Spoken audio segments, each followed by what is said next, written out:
निगोदिया जी का कथन यहाँ पर चल रहा था। पंडित दौलत राम जी ने कहा था, एक श्वास में 8-10 बार जन्म्यो मर्यो भर्यो दुर्बार, निकस भूमि जन पावक भयो, पवन प्रत्येक वनस्पति थे। अर्थात अभी मूलाचार्य का स्वाध्याय चल रहा था। उसमें आचार्य भगवंत भट्टेकेर स्वामी ने निगोदिया जीव के भी 2 वेद बताए। निगोदिया जीव की इंद्रियां कितनी होती है? 1। कितनी इंद्रियां है बेटा? 1। सरपाजा बेटा, अभिषा, श्रेय। निगोदिया जीव की कितनी इंद्रियां है दादाजी? 1। कौन सी है? स्पर्श। निगोदिया जीव के गुण स्थान कितने हो सकते हैं? 1 गुण स्थान। कौन सा गुण स्थान? मात्र पहला, मिथ्या गुण स्थान। उसके बाद उन्होंने कहा निगोदिया जीव जो है इसके भी 2 भेद हैं। कितने भेद बताए? 2 भेद। 2 भेद कौन से? इतर निगुण और नित्य निगुण। इतर निगुण अर्थात जिन्होंने कभी किसी भाव में 10 पर्याय को प्राप्त कर लिया है या करेंगे, लेकिन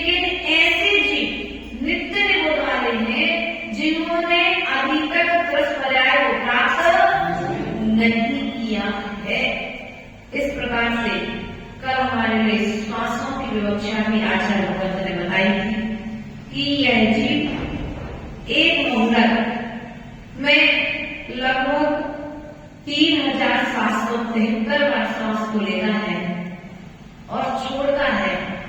प्रिय बच्चों, इसी क्रम को हम आगे बढ़ाते हुए आज त्रेंच गति अर्थात त्रस पर्याय, दो इंद्रिय जीव है, एक इंद्रिय जीव भी त्रेंच है। वृक्ष क्या है? त्रेंच गति के अंतर्गत आते हैं। जल त्रेंच गति नाम का वैसे वह भी त्रेंच गति के अंतर्गत आता है। हवा वायु कायक जीव भी त्रेंच गति के अंतर्गत आते हैं।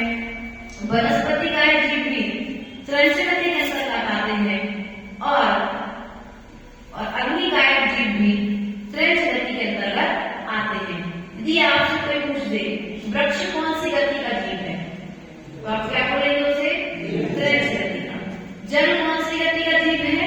त्रेंच गति का। इस प्रकार से जितने भी एक इंद्रिय जीव हैं वे सब कहां पर आते हैं? त्रेंच गति में। अब यहाँ पर स्थावर और त्रस कितने भेद हो जाते हैं? दो भेद हो। जीव के कितने भेद? त्रस और स्थावर। तो एक इंद्रिय जो है वहां पर त्रस स्थावर संख्या रहेगी। कौन सी संख्या रहेगी? स्थावर। पृथ्वी कौन सी कायक है? कायक की अपेक्षा से दो भेद। कौन की अपेक्षा से? कायक की अपेक्षा से। बाकी 6 भेद भी हैं लेकिन त्रस और स्थावर। तो पृथ्वी कायक में स्थावर, जल कायक स्थावर कायक है। पृथ्वी जल अग्नि और वायु ये कौन से कायक है? स्थावर। तो त्रस संख्या जो है वह दो इंद्रिय से प्रारंभ होती है। कौन सी इंद्रिय से प्रारंभ होती है त्रस संख्या? दो इंद्रिय से। दो इंद्रिय की इंद्रियां कौन सी है? स्पर्शन और रसना। ऐसा तो नहीं स्पर्शन और घ्राण हो जाए, स्पर्शन और चक्षु हो जाए, स्पर्शन और कर्ण हो जाए। ऐसा तो जो क्रम है इंद्रियों का उसी क्रम से चलेंगे तो दो इंद्रिय की स्पर्शन और रसना, 3 इंद्रिय की स्पर्शन रसना घ्राण, 4 इंद्रिय की स्पर्शन रसना घ्राण चक्षु और 5 इंद्रिय की स्पर्शन रसना घ्राण चक्षु और कर्ण।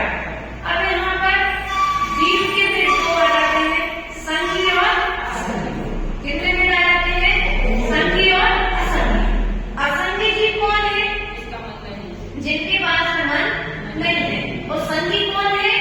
जिनके पास में मन है।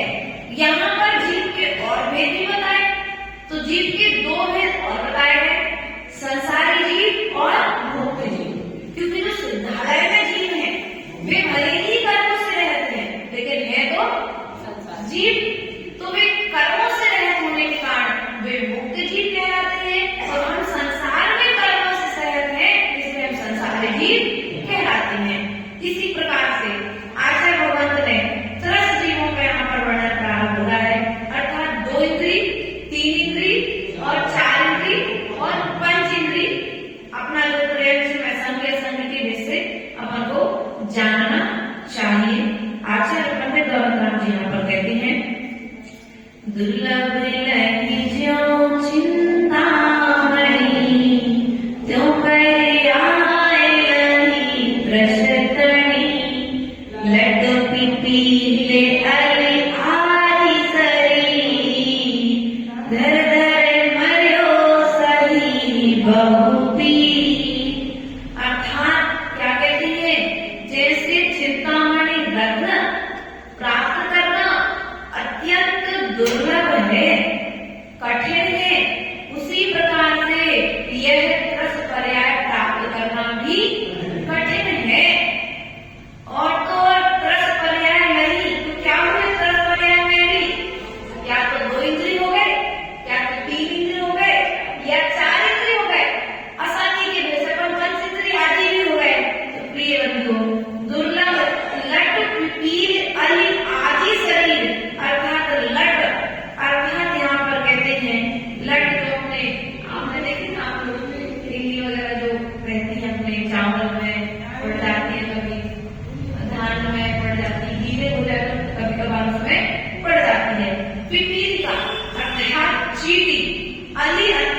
भौरा, एक इंद्री, दो इंद्री और तीन इंद्री, दो इंद्री, तीन इंद्री और चार इंद्रिय है जीव हुआ है। इत्यादि से शरीरों को धर धर के क्या हुआ, बहुत बार मरा है और बहुत बार इस जीव ने पीड़ा को सहन दिया है। अब पीड़ा से बचना है कि पीड़ा को सहन करना है? देखो, पीड़ा से बचोगे तो परमात्मा नहीं होंगे। जिन कार्यों से पीड़ा होती है उन कार्यों को करने से यदि बचोगे तो निश्चित परमात्मा हो जाएगा। इसलिए कभी तुम्हारे जीवन में भी दुख आता है तो उस दुख से डरो मत, उस दुख का सामना करो, भयभीत मत हो, उस समय घबराओ मत, उस समय आकुल व्याकुल मत हो, क्योंकि ये मनुष्य पर्याय हमारे लिए जो मिली है, हमें इन सब पर्यायों में ना जाने के लिए मिली है, जाने के लिए नहीं। ये छेड़ाना का कथन चल रहा है कि हमें पुनः दो इंद्री, तीन इंद्री, चार इंद्री ना बनना पड़े, असंख्य पंच इंद्री ना बनना पड़े।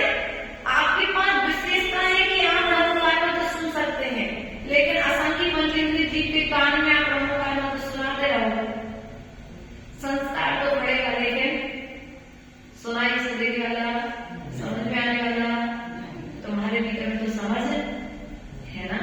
इसलिए प्रिय बंधु, प्रयास और पुरुषार्थ करो कि तुम्हारी जो त्रस्पर्याय है चिंतामणि के समान दुर्लभ है। आचार्य भगवान कहते हैं कि चिंतामणि रत्न तुम्हें क्या देगा, कल्पवृक्ष तुम्हें क्या देंगे और कामधेनु तुम्हें क्या देंगे। चिंतामणि तुम जो वस्तु चाहोगे, उद्गल संबंधी, इंद्रिय जन सुख संबंधी, उन साधनों को तो प्रसिद्ध कराएगा। कल्पवृक्ष तुम्हें इंद्रिय जन जो साधन चाहिए है, अच्छे कपड़े पहनने के लिए, अच्छा भोजन करने के लिए, अच्छा मकान रहने के लिए, ये सब चीजें तो कल्पवृक्ष दे देंगे, लेकिन क्या इन्हीं में तुम्हारी जिंदगी समाप्त है कि इनके ऊपर में भी कुछ है? क्योंकि व्यक्ति सोचता है स्वर्गों में पहुंच जाएंगे तो हमें सब सुख अपने आप मिल तो जाएंगे, लेकिन उन सुखों में भी सुखी होकर के यदि रह जाओगे तो फिर तुम अपने शाश्वत सुख की यात्रा नहीं कर। स्वर्ग में भी है ना, लेकिन जैसे जलते भिन्न कमल है, जैसे तेल पानी में डाला गया तेल पानी में मिक्सअप नहीं होता है, ऊपर तैरता रहता है, उसी प्रकार से चाहे स्वर्ग में रहो चाहे मनुष्य रूप में रहो, उनसे भिन्न भेद बुद्धि से तो भिन्न रहना। शरीर में रहते हुए भी तुम भेद विज्ञान की यात्रा प्रारंभ कर सकते नहीं कर सकते। संस्कार तो आज से बनाओ, शरीर अलग है, आत्मा अलग है, ये संस्कार दो इंद्रिय की पर्याय में नहीं बना पाओगे तुम, ये संस्कार तीन इंद्रिय की पर्याय में नहीं बना पाओगे, ये संस्कार चार इंद्रिय की पर्याय में नहीं बना पाओगे। इसलिए कहाँ बना पाओगे संस्कार? ये संस्कार बनेगा तो कहाँ पर? मात्र पंच इंद्रिय, संगी पंच इंद्रिय के संस्कार बना सकता है। इसलिए प्रिय बंधुओं, जो संस्कार तुम्हें तुम्हारे साथ में लेकर के जाना है, वो संस्कार तुम्हें आज यहाँ पर बनाने पड़ेंगे। उनकी तैयारी आज से करो। दादाजी सिखाई जाना, मैं ऐसा सुना कुछ देर बाद आपको, है ना? अब जाना है तो तैयारी कब से चालू करेंगे? उसी दिन जाने के एक आध घंटे पहले क्यों आता नाश्ता बनाना है, सिखाती जाना है, नाश्ता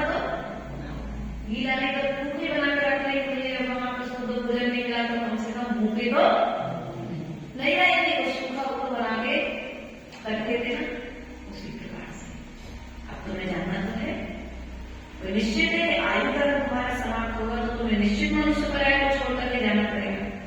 तो भैया मंदिर खुलने में कहते हैं कि आप डब्बा अपने संग लेके जाओ, ये मैं दूसरे को डिब्बा और दूसरों को द्वार पर ताकने इतना तो पुण्य करके जाओ यहाँ से, तुम्हें जब जाना ही है तो तुमने दूसरी कलेवा की तैयारी कलावा की तैयारी दो, कलेवा की तैयारी दो। क्यों पूरी रानी को सो गई जरा देखो कलेवा नाम सुन लिए बुंदेलखंड में कहते हैं ना पहुंच जाओ उस साइड में कलेवा लाए। इसलिए प्रिय बंधु यहाँ तक हमें जाना है, लेकिन ऐसा कुछ काम करके मत जाओ कि तुम्हारा डिमोशन प्रमोशन हो तुम्हारा।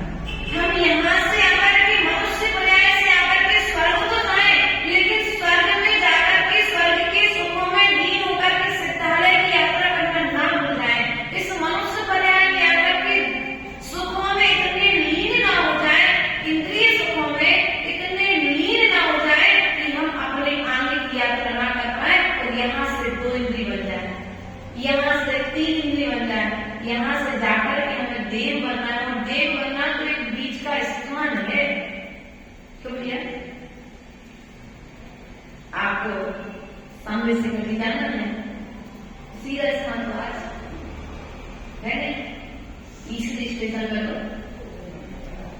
वहां तो बात समझ में आ रही कि नहीं आ रही? तीसरी तो बिना इसलिए उतरे समय से कर, क्योंकि समय से कर ट्रेन डायरेक्ट ट्रेन नहीं आती। उसी प्रकार से पंचम काल में मोक्ष नहीं है, मोक्ष का मार्ग है। तो एक काम करो, सिद्ध जो स्वर्ग है 16 स्वर्ग, पंचम काल में 16 स्वर्ग खुले हैं, उसके आगे जीव नहीं जा सकता है।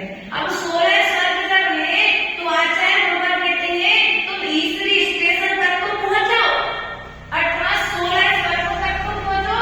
16 स्वर्गों से जब वहां पर गाड़ी लगाई जाएगी किराए की तो वहां पर तुम अपना नंबर लगा देना।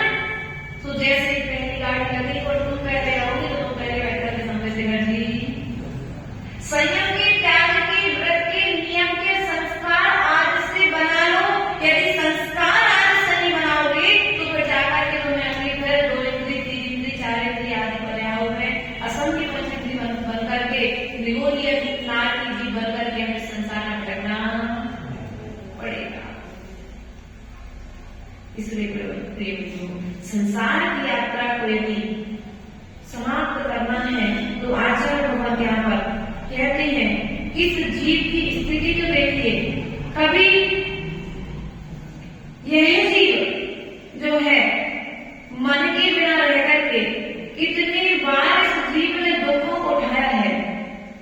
कहते हैं कहूं कंचींद्रिय पशु भयो, मन में निपटिय ज्ञानी थयो, सिंहादिक सैनी है क्रूर, निबल पशु हटि खाए भूर। क्या हुआ? कहूं पंच इंद्रिय पशु भयो, अर्थात पंचेंद्रिय पशु तो हुआ लेकिन मन के बिना हुआ।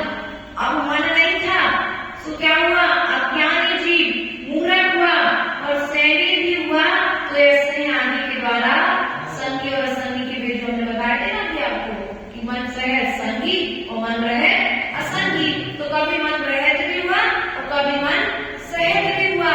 मन रहज हुआ सो सुन नहीं पाया, और जब मन सहज हुआ तो सह आदि जो सबल पशु है त्रेंच है उन जीवों के द्वारा यह जीव खाया गया है, घात को प्राप्त हुआ है। कभी कान काट दिए गए तो कभी अति भारारोपण कर दिया गया।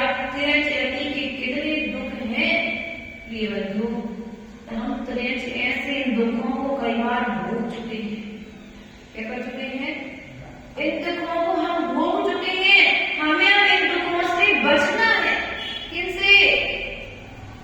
यदि आज हम दूसरों का शोषण करने के जो संस्कार है ना, वो हमारे संस्कार कहीं ना कहीं कोई ना कोई गति से आए हैं साथ में। इसलिए हमें अब त्रेंच ना बनना पड़े, ऐसी भावना। मनुष्य से मनुष्य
बड़ों के सामने आप कैसे खड़े हैं, बड़ों के सामने आप कैसे बैठे हैं, ये प्रथम पाठ है विनय का पाठ।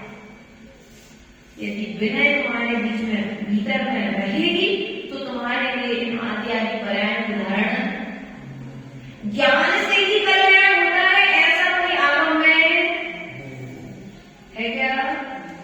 लेकिन ऐसा भी नहीं है कि ज्ञान के बिना कल्याण नहीं होता है, ज्ञान के साथ में भी कल्याण होता है। वो ज्ञान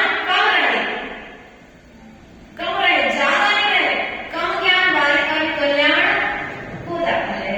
इसलिए यदि आप चाहते हो, आचार्य भगवान कहते हैं तुम देव शास्त्र और गुरु, पंचकाल कौन हमारे पास में?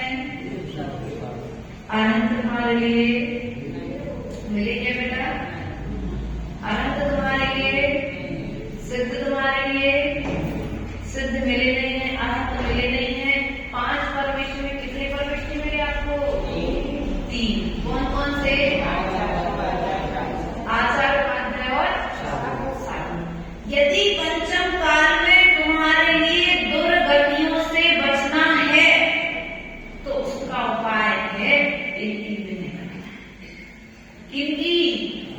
आचार्य, उपाध्याय और, इसका मतलब है अनंत की विनय करना, इनकी अनंत की विनय भी करना है, शास्त्र की विनय भी करना है।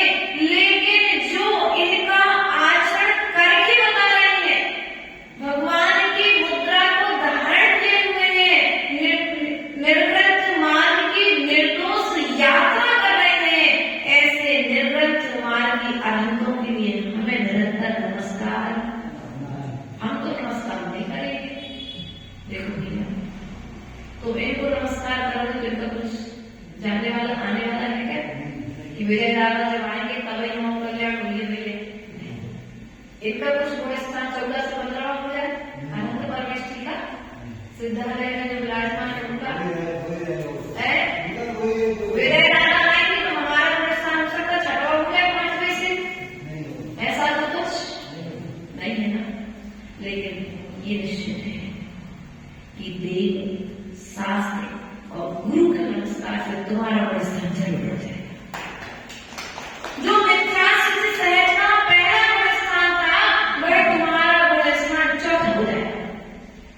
इनके प्रति विश्वास करने से तुम्हारा गुण स्थान बढ़ेगा, लेकिन हमारा गुण स्थान तुम्हारे नमस्कार करने से बढ़ने वाला। तिरंज से बचना है ना, तिरंज व्यक्ति के दुखों से बचना है ना, तो मूल कारण है इनकी विनय। सम्यक दृष्टि, हम तो कहते देव, शास्त्र, गुरु, और गुरु के साथ साथ इनके मानने वाले श्रावक की भी अभिनय नहीं होना चाहिए। लेकिन मंदिर में आकर के घूम रहे हैं, कोई दिक्कत नहीं, तुमने दूसरे को चमका है ना मंदिर में आकर के, सब रहोगे तो पंचित नहीं, लेकिन चमका तुम अंदर लट गया। देखो बुरा लगता है सोचना, लेकिन बना कौन? जिन्होंने मंदिर में आकर के मायाजारी की है, मंदिर में आकर के अपने अहंकार की पुष्टि की है, अपने मान की इच्छा रखी है, वे जी मंदिर में चमगादड़ बन करके, प्रेम से गति के जीव बन करके, कहीं छिपकली बन करके घूम रहे, तो कहीं चमगादड़ बन करके घूम रहे, आदि आदि पर्याय को धारण करके ध्यान से बनता कौन है? जो कसाय करता है। क्या करता है? कसाय करता है। और जो उन कसायों का पश्चाताप करता है, उन कसायों का प्रतिक्रमण करता है, मनुष्य होता है। बताओ, ध्यान रखना, हमारा उपयोग अनादिकाल से चंचल रहा है, इसलिए हमें इस दुखों काल में आना पड़ा है, एक दुख के काल में आना पड़ा है। हमें ये क्षीण शरीर मिला है, हमें क्षीण सहना में रहना पड़ रहा है, लेकिन फिर भी उत्साह बीच मत हो, अपने उत्साह को बनाए रखो। क्योंकि जिस बच्चे के पैर में लग जाती है और मालूम है स्कूल में रेस होने वाली है, अरे बच्चे को बुखार आ जाता है घर में तो क्या कहते हैं, बेटा कोई बात नहीं, इतना तो तुमने पढ़ लिया है कि तुम पास, आप तो परीक्षा हॉल में जाओ, उतना तो आप लेकर के कॉपी में आ जाओगे। इसलिए हमारा भी आपसे ऐसा कहना है कि जो बात हम करके आ चुके हैं, आज आप इस जिनालय में विराजमान है, जिनालय बनाने वाले परिवारजन भी यहाँ पर विराजमान है और जिनालय के दर्शन करने वाले परिजन भी यहाँ पर रोज विराजमान रहते हैं। तो जिनालय बनाने की और जिनेंद्र देव के समक्ष में आने की सार्थकता जब है जब हम इनके समक्ष अभिनय नहीं करेंगे। किसकी? इनकी तो नहीं करेंगे, लेकिन इनकी भक्ति में आए हुए श्रावक की भी अभिनय, तब तो तुम्हारी सार्थकता है, तब तो तुम्हारे भीतर में कुछ परिवर्तन आया है। और यही आकर के श्रीमती रानू जी, होता क्या है, व्यक्ति शादियों में, पार्टियों में और अन्य फंक्शनों में तो एक साथ बैठ जाएगा, लेकिन मंदिर में सुविधा रहती, यही होता है ना। भोजन में एक साथ सब देखेंगे, लेकिन मंदिर में बिल्कुल सांप और न्यूला जैसी जोड़ी कहीं होंगी नहीं। आज तो ऐसा काम कर लो दोस्तों, घर में जिसको मिलने वाला है, ये तो कुछ नहीं कर रहे, अपनी मनुष्य पर्याय के लिए तो बर्बाद कर रहे हो। एक व्यक्ति को रत्नों की पोटली मिली, अब उसे ज्ञान नहीं था उस रत्नों का, उसने क्या किया, उन रत्नों के लिए कहा समझकर के मैदान में फेंक दिया। दूसरे व्यक्ति ने कहा कि भैया तो उनके यहाँ से रत्नों की पोटली आए थे, क्या हुआ उसका, तूने तो मैं फेंक आया, उसका कांच लेके क्या करना है उसका। अब उसने कह दिया भैया वो कांच नहीं थे, उसमें करोड़ों के रत्न रखे थे। अब व्यक्ति क्या करेगा, बिल्कुल रिटर्न करके कहाँ जाएगा, उस पोटली को ढूंढने जाएगा और नहीं मिलेगी तो सबसे पूछेगा भैया हमारा एक पोटली फेंकी थी, मिली क्या, ढूंढेगा, पुरुषार्थ करेगा। इसी प्रकार से आज हमें मनुष्य पर्याय की दुर्लभता का ज्ञान नहीं है, इसलिए हम इसे असंयम में बिता रहे हैं, विषय भोगों में बर्बाद कर रहे हैं। लेकिन जब तुम्हें इसकी दुर्लभता का ज्ञान होगा तो आप क्या करोगे, त्याग करोगे, संयम धारण करोगे। दीक्षा से तुम्हें डर नहीं लगेगा, दीक्षा लेने से, क्योंकि नरकों में हम जितनी वेदना सहन करके आए हैं, ट्रेन से गति में हम जितनी वेदना सहन करके आए हैं, जीव गति में हमने जिन जिन दुखों को सहन किया है, मनुष्य गति में जिन जिन दुखों को सहन किया है, उन सब दुखों के समापन के लिए मात्र एक ही सहयोग है, वह है सम्यक दर्शन, सम्यक ज्ञान और सम्यक चारित्र। इन तीनों में ताकत है जो तुम्हारे लिए दुखों से बचा सकते हैं, बाकी किसी दूसरे में ताकत, क्योंकि मिथ्यात्व तो तुम्हारे लिए संसार में डालता है, मिथ्यात्व ही तो कारण है जो तुम्हारे लिए दुख दिला रहा है। इसलिए दुख छोड़वाने की दुख का कारण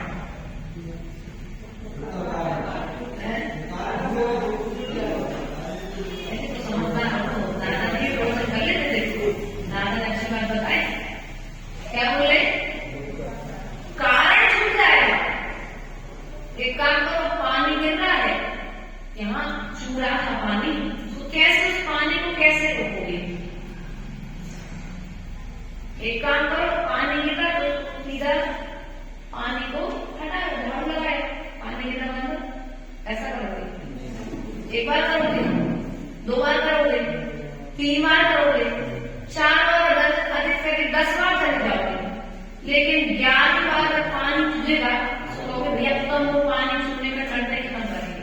कैसे, सीधी सीमेंट लगाकर नीचे को, उस दरार को, अब दरार को तुमने भर दिया है, तब पानी वहां पर आने वाला। हमने दरार को नहीं भरा है और हम दुख का निवारण, हमने बुरे कार्यों को नहीं छोड़ा है, हमने दुर्गति की योग्य कार्यों को नहीं छोड़ा है, लेकिन हम सोचते हैं दुर्गति में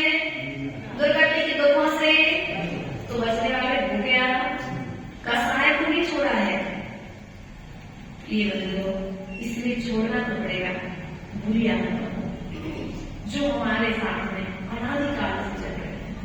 इस भोग के नहीं है, अनादि भोग के बुरे संस्कार हैं। क्योंकि किया क्या है इस जीव ने, मिथ्यात्व से सहज रहा है, सो मिथ्यात्व के साथ इसने बुरे काम किए हैं, दुखों को भोगा है और दुखों को दिया है। आनंद कब आता है? दूसरे को दुख देने में। सबसे ज्यादा जिनको ज्ञान नहीं है विश्व का, जिनके लिए अभी अपने स्वभाव का ज्ञान नहीं है, अपने गुणों की महिमा का ज्ञान नहीं है, उन्हें क्या मिले, कैसे आनंद आता है? उन्हें दूसरों की लड़ाई देख के आनंद आता है, उन्हें दूसरों की घर से घर बात बढ़ाने में आनंद आता है।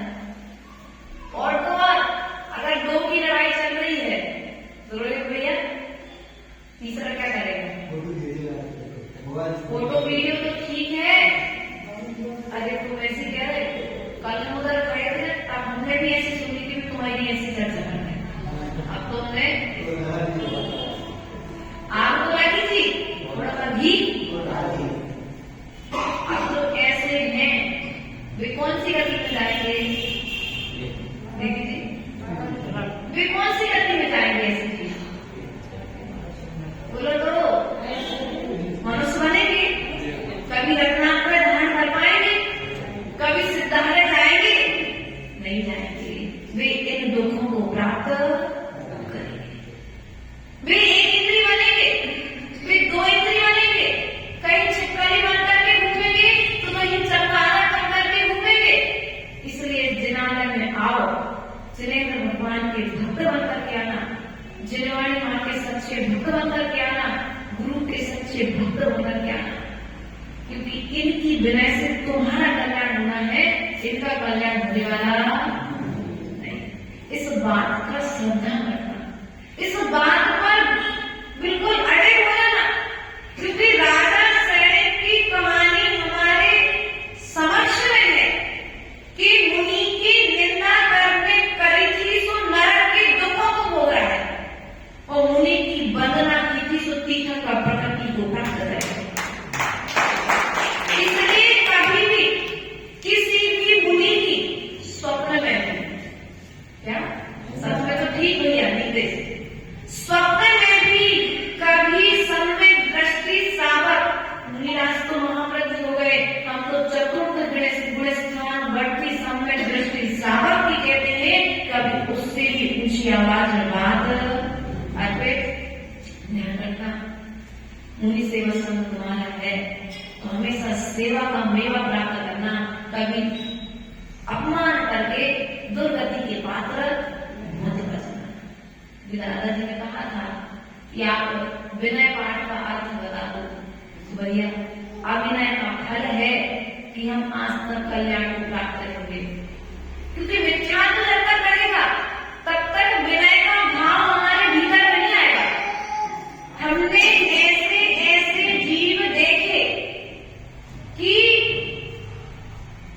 उनके अंदर में भगवान की भक्ति तो ऐसी करेंगे तो देख के लगेगा कि शायद अभी उनको सिद्धालय हो जाए। शास्त्र में इतने पारंगत कि बड़े बड़े आचार्यों के लिए फेल कर दे ज्ञान के क्षेत्र में, लेकिन चारित्रधारी जब सामने आ जाए, चारित्र की महिमा का ज्ञान न होने से वे चारित्रधारी के विनय नहीं कर पाते हैं। इसलिए हम आपसे ऐसा कहेंगे, यदि आपको कभी महामती बनना है, कभी भाव है कि इस भाव में नहीं, अगले भाव में, अगले भाव में नहीं, अगले के अगले भाव में भी यदि हमें मुनि बनकर के अपना कल्याण करना है, मोक्ष जाने की भावना है, तो कभी भी किसी का अपमान नहीं करना, क्योंकि ऐसा यदि तुमने कर लिया तो तुम चारित्र मोहिनी कर्म के बंधन से बच सकते हैं। और चारित्र मोहिनी कर्म का बंधन जब नहीं रहेगा तो अंतिम समय में तुम्हारे लिए कोई चारित्रधारी तुम्हारे दरवाजे पर आकर के चारित्र देकर के जाएगा। भावना तो नहीं कर सकता। आपके परिवार से पाटौदी की फैमिली में पाटौदी जी की समाधि हुई थी, बाबूलाल जी की, कैसे हुई थी? साक्षात रहे आपको पता लगा। चारित्रधारियों की उन्होंने सदा विनय की है, सदा भक्ति की है, सदा उनके चरणों में जाकर के नम्रीभूत। और हम आज आप लोग नहीं करते, यदि करते होते तो यहाँ पर होते, है ना? लेकिन करना भी आप करते हो इसलिए नहीं कह रहे, हम इसलिए कह रहे हैं कि आप नहीं करते हो तो सपने में मैं भी आपसे द्वारा कोई काम ऐसे बुलाकर हो ना जाए, क्योंकि ज्ञान के वाले बहुत हैं। चारित्र वालों की आज व्यक्ति चारित्र धारण करने से बच रहा है। और तो और हमको कहते ठीक है, पंचम काल की व्यवस्था है कि कम से कम इतने काल में कि कोई कहता है कि पंचम काल में साधु नहीं है, श्रावक ही है, तो हम कह रहे श्रावक मान करके भी लोक व्यवहार में तो विनय। अपने घर में बाबा जी आते हैं, खड़े होते हैं, बैठे रहते हैं, अपने से बड़ा कोई आ जाए तो स्कूल में जो टीचर है विद्यार्थी से सहज है, जो रोज अन्य स्थानों पर जा रहा है, उसके सामने तो हाथ जोड़ करके, वो जो स्लीपर है, बड़ी पोस्ट पर है जाति से, लेकिन उसके सामने तो हाथ जोड़ करके हाथ मिलाने के लिए कैसे मिलाएगा? और जो चारित्र का धनी है, रत्नात्रय का धनी है, जिसने परिग्रह का त्याग कर दिया है, ऐसे महावर्तियों के विनय कैसा? सकी कुछ होते हैं जिनका भी संसार बहुत लंबा है, वे क्या करते हैं? चारित्रधारियों की अभिनय करके अपने लिए महान। हमने तो ऐसी कह दी महाराज से, जो भी है सो नहीं है, ऐसा तो मैं कहना ही। स्वप्न में भी अभिनय नहीं करना है। आज हमारे लिए चिरंज जगती के दुखों के विषय में हमने आपको संक्षिप्त में बताया है। दादाजी ने विषय दे दिया था कि आपको विनय पाठ पर में थोड़ा सा प्रकाश डालना है, क्योंकि आज प्रमाद का कोई कारण है तो वह है अभिनय। हमारे पास बुद्धि नहीं है, हमारे पास ज्ञान नहीं है, याद नहीं पूरा है, तो आचार्य भगवत भट्टके स्वामी ने मूलाचार ग्रंथ में कहा है कि वेद, शास्त्र और गुरु, इनकी विनय से विद्या और मंत्रों की सिद्धि होती है। मूलाचार के प्रथम भाग में कहा है वेद, शास्त्र और गुरु। क्या कहा?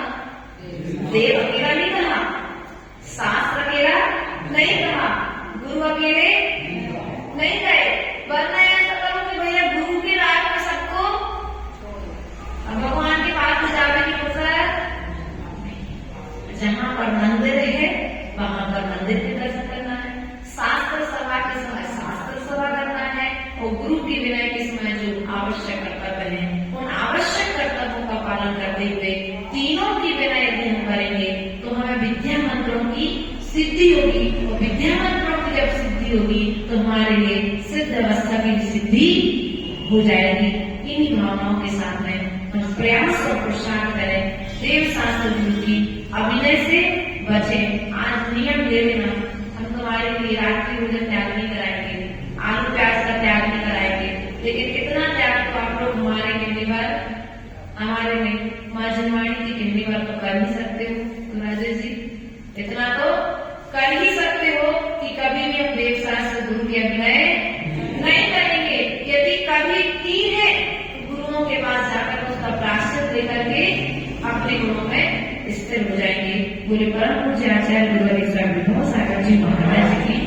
हमारे विषय नारायण नगर से श्री अध्यक्ष महोदय श्रीमान राजेश जी और आकाश दया यहाँ पर पधारे हुए हैं, उनके लिए भी हमारा बहुत बहुत आशीर्वाद है।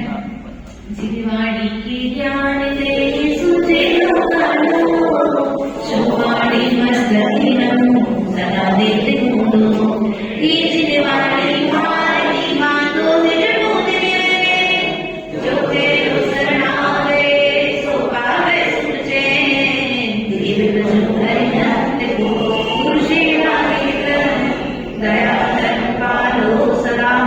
चाहिए मोक्ष का फल